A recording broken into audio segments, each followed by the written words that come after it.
제 딸이 결혼식 석 달 전에 파혼했습니다. 주변에서는 모두 안타까워했죠. 이제 와서 왜? 저 준비 다 했는데 아깝다. 하지만 저는요. 단 한 번도 후회한 적이 없습니다. 오히려 그 집안의 진짜 모습을 미리 본 게 천만다행이었어요. 만약 결혼했더라면 우리 딸 평생 지옥 같은 삶을 살았을 겁니다. 오늘 그 이야기를 들려드리려고 합니다. 제 딸 지은이는 31살입니다. 회사에서 인정받는 똑 부러진 직장인이고 성격도 밝고 따뜻한 아이예요. 2년 전 직장 선배의 소개로 남자친구를 만났죠. 준호라는 청년이었어요. 첫인상이 참 좋았습니다. 말수는 적지만 성실해 보였고 딸을 대하는 태도도 나쁘지 않았어요. 딸이 행복해하니까 저도 마음이 놓였죠. 그렇게 1년 반을 만나고 드디어 결혼 이야기가 나왔습니다. 양가 상견례도 무난하게 끝났고 예식장 계약금도 넣었고 청첩장 디자인도 거의 확정됐을 때였어요. 어느 날 저녁 제 휴대폰에 낯선 번호로 전화가 왔습니다. 여보세요, 지은이 어머니시죠? 목소리가 묘하게 날카로웠어요. 네, 맞습니다. 아, 저 준호 엄마예요. 갑자기 연락드려서 죄송한데요. 내일 아침 일찍 저희 집으로 오실 수 있으세요? 네? 내일 아침이요? 네, 중요한 얘기가 있어서요. 꼭 오셔야 해요. 저는 당황스러웠습니다. 왜 갑자기? 왜 이렇게 급하게? 하지만 곧 결혼할 사돈인데 거절할 수도 없었죠. 알겠습니다. 주소 알려주시면 찾아뵙겠습니다. 전화를 끊고 나니 가슴 한쪽이 불안하게 두근거렸어요. 다음 날 아침. 저는 새벽부터 일어나 준비했습니다. 옷도 단정하게 입고 선물도 챙겼죠. 떡 한 상자랑 과일 세트. 첫 방문인데 빈손으로 갈 수는 없지. 성북구의 낡은 빌라 3층. 좁은 계단을 올라가는데 숨이 찼어요. 초인종을 누르자 문이 열렸습니다. 들어오세요. 인사는 없었습니다. 미소도 반가움도 없었어요. 그저 차갑게 문을 열어주고는 슬리퍼도 안 내주더군요. 집 안은 솔직히 말씀드리면 어수선했어요. 거실 바닥에는 신문지가 깔려 있고 싱크대엔 설거지가 쌓여 있었죠. 앉으세요. 준호 어머니는 소파가 아닌 식탁 의자를 손으로 가리켰어요. 마치 신문 받으러 온 사람 대하듯이요. 저는 조용히 앉았습니다. 커피 드릴까요? 아니요, 괜찮습니다. 그래요? 그럼 바로 얘기할게요. 준호 어머니는 팔짱을 끼고 저를 내려다봤습니다. 지은이가요. 집안일은 할 줄 아나요? 첫 질문이 그거였어요. 네, 요리도 하고 청소도 잘합니다. 요즘 젊은 애들은 다 그렇게 말하더라고요. 근데 막상 결혼하면 아무것도 못해요. 제사 음식은 만들 줄 알아요? 제사요? 아직 그런 건 배우지 않았어요. 배우지 않았다고요? 그럼 결혼하고 누가 가르쳐 주나요? 며느리 된 사람이 당연히 해야 하는 건데. 저는 숨이 막혔습니다. 저희 집은 제사가 많아요. 설, 추석은 기본이고 기일도 3번 있어요. 음식 20가지는 기본으로 차려야 하는데 지은이가 할 수 있겠어요? 같이 준비하면 되지 않을까요? 같이요? 하, 준호 어머니는 비웃듯 웃었습니다. 우리 집은 원래 며느리가 다 하는 집안이에요. 저는 점점 화가 치밀어 올랐지만 꾹 참았습니다. 딸이 좋아하는 사람인데. 참자. 하지만 준호 어머니는 멈추지 않았어요. 그리고 명절에는 시댁에 오는 거 당연히 알고 있죠? 친정은 나중에 가면 되고. 그건 두 집안이 번갈아 가면서 번갈아요? 시댁이 우선 아닌가요? 저는 더 이상 참을 수가 없었습니다. 어머님, 요즘은 그렇게 하지 않는 걸로 압니다. 두 집안이 서로 존중하면서. 존중이요? 준호 어머니가 목소리를 높였어요. 저를 가르치려고 오셨어요? 존중은 며느리가 시댁을 존중하는 거 아닌가요? 요즘 젊은 사람들은 그것도 모르나 봐요. 그때였습니다. 준호 어머니가 가장 충격적인 말을 던졌어요. 그리고 제일 중요한 건요. 그녀는 저를 똑바로 쳐다보며 말했습니다. 지은이 아이는 낳을 수는 있는 거죠? 네? 아이 말이에요. 출산, 건강에 문제 같은 거 없죠? 제 가슴이 철렁 내려앉았습니다. 우리 딸 지은이는 어릴 때 심장 판막 수술을 받았어요. 선천성 심장 질환이었죠. 다행히 수술은 성공적이었고 일상생활에는 전혀 지장이 없었습니다. 하지만 의사 선생님은 말씀하셨죠. 임신과 출산은 심장에 부담을 줄 수 있으니 신중하게 계획하고 관리하셔야 합니다. 지은이는 이 사실을 준호에게 진작 이야기했어요. 그리고 준호는 말했다고 했죠. 괜찮아. 우리 둘이 잘 관리하면 돼. 최악의 경우엔 입양도 생각해 볼 수 있고.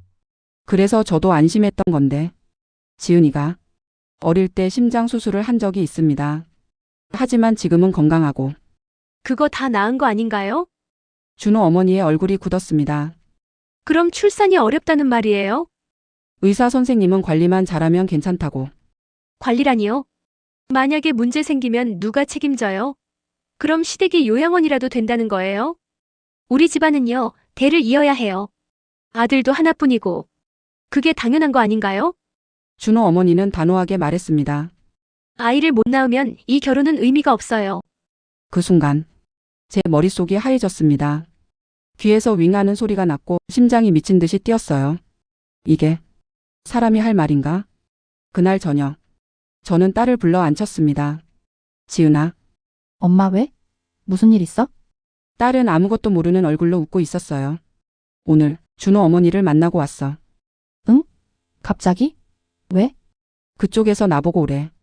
저는 오늘 있었던 일을 차분히 설명했습니다. 집안일 얘기, 제사 얘기, 명절 얘기, 그리고 아이를 못 낳으면 결혼이 의미 없대. 딸의 얼굴이 창백해졌습니다. 뭐라고? 내 건강 얘기 나오자마자 그쪽에서 대놓고 그렇게 말하더라. 딸은 한동안 말이 없었어요. 그러더니 눈물이 뚝뚝 떨어지기 시작했죠. 사실 준호 엄마가 계속 이상한 말 했었어. 무슨 말? 나보고 애를 빨리 낳으래. 그래야 시댁에서 인정받는다고. 뭐? 나도 이상하다 싶었는데 준호가 우리 엄마 원래 그래. 신경 쓰지 마 그래서. 그냥 참았어. 제 가슴이 미어졌습니다. 지은아. 응? 이 결혼 다시 생각해보자. 딸이 고개를 들었어요. 이건 결혼이 아니야. 내가 그 집의 도구가 되는 거야. 딸은 한참을 울었습니다. 그러고는 고개를 끄덕였어요. 엄마 말이 맞아? 나도 알고 있었지만 너무 무섭고 창피해서 말 못했어. 다음 날 오후 딸이 준호에게 파혼 의사를 전했습니다. 전화로는 힘들 것 같아서 카페에서 직접 만나서 얘기했다고 해요. 준호는 당황했고 딸이 하나하나 설명하자 난처한 표정을 지었대요. 우리 엄마가 좀 전통적이긴 해. 근데 결혼하면 괜찮아질 거야. 어머니가 아이 못 낳으면 의미 없는 결혼이라시는데 오빠는 어떻게 생각해? 준호는 대답하지 못했대요. 그리고 딸은 확신했죠. 이 사람도 속으론 엄마랑 같은 생각이구나. 딸이 집에 돌아온 지 얼마 되지 않아 초인종이 요란하게 울렸습니다. 문을 열자 준호 어머니가 부리부리한 눈으로 서 있었어요. 왜 파혼 얘기를 해요? 우리 아들이 얼마나 상처받았는지 알아요. 당신들이 뭐가 불만인데? 저는 차분하게 말했습니다. 저희가 불만인 게 아니라 어머니께서 너무 심한 말씀을. 심한 말이 뭐가 심해요? 당연한 얘기를 했을 뿐인데. 그때 준호 어머니가 갑자기 말투를 바꿨어요. 알았어요. 솔직히 말해서 우리 아들도요. 지은이가 심장 수술했다는 거 부담스러워해요. 저는 할 말을 잃었습니다. 그래서 결혼까지는 마음이 없었는데 제가 설득한 거예요. 애 직장도 그렇고 집안도 나쁘지 않고. 그 순간 모든 게 이해됐습니다. 이 사람들은 우리 딸을 사람이 아니라 조건으로 본 거였어요. 그때 방에서 나온 딸이 조용히 거실로 걸어 나왔습니다. 어머님, 딸은 떨리는 목소리로 하지만 또렷하게 말했어요. 저희 결혼 못하겠어요. 저를 조건으로 보고 결혼하자는 분들이라면 저도 생각이 없어요. 준호 어머니는 황당하다는 듯 웃었습니다. 아니, 그럼 뭘 보고 결혼하니?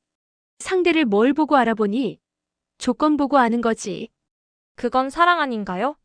사랑하니까 믿고 결혼하는 거 아닌가요? 준호 어머니는 비웃었어요. 사랑? 사랑으로 애 키우냐? 딸은 더 이상 대꾸하지 않았습니다. 그저 조용히 단호하게 말했죠. 어머님 이제 그만 돌아가 주세요. 준호 어머니는 욕을 퍼붓고 돌아갔습니다.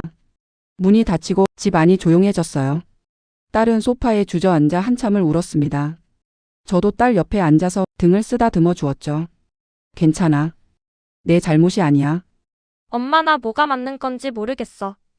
다 괜찮아질 거야. 지금 정말 잘했어. 그날 밤 딸은 다행히도 편안하게 잠들었어요. 파혼 후 한동안 딸은 많이 힘들어했습니다. 주변에서 쑥덕거리는 소리도 들렸고 결혼 앞두고 왜 깼어? 라는 질문도 많이 받았죠. 하지만 시간이 지나면서 딸은 점점 밝아졌어요.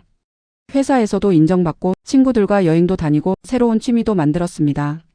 언젠가는 마음에 맞는 사람을 사랑으로 봐주는 평생의 짝도 만나게 되겠죠. 여러분, 결혼은 두 사람의 결합이지만 동시에 두 집안의 만남이기도 합니다. 아무리 상대를 사랑해도 그 집안의 가치관이 나와 맞지 않으면 행복한 결혼 생활은 불가능합니다. 저는 그날 사돈 될 사람의 민낯을 보고 오히려 감사했어요. 결혼 전에 알게 돼서 정말 다행이었습니다. 만약 결혼 후에 알았다면 불행했을 것 같아요. 우리 딸은 평생 그 굴레에서 벗어나지 못했을 거예요. 파혼은 실패가 아닙니다. 잘못된 선택을 바로잡은 용기입니다. 저의 이 말에 동의하신다면 댓글로 응원 부탁드려요.